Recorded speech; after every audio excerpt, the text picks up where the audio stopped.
Hello everybody, my name is Mr.Shyling and welcome to this video. Today I'm going to show you Tirazheh shopping center or Tirazheh mall in Bagafez neighborhood in west of Tehran. Let's go. Tirazheh shopping center was opened in 2003 in the west of the capital, Tehran, and in its time was one of the most advanced and luxurious shopping centers in Tehran. This shopping center is a good place for shopping, entertainment, and sightseeing.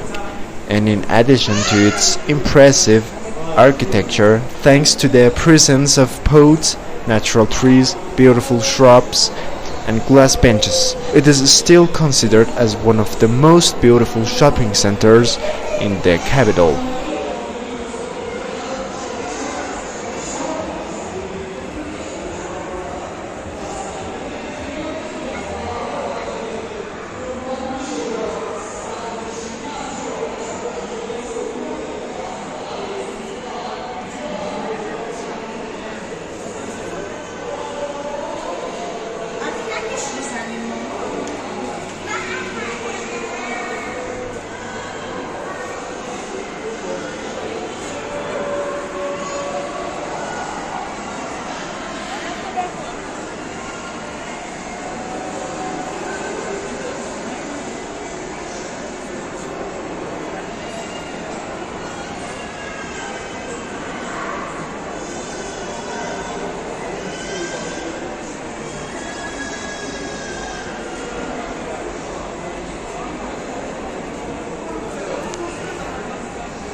Because it is 10 o'clock at night, some of shops are closed.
Tirazheh shopping center has 3 parking floors, and its most famous floor is dedicated to the Wonderland amusement park. In addition, 3 commercial floors are considered in this shopping center.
And this is the amusement park for children.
Thank you guys for watching this video. If you enjoyed it, then like and leave the comment. And make sure to hit subscribe button and turn on your notification. And finally, I hope to see you in the next video.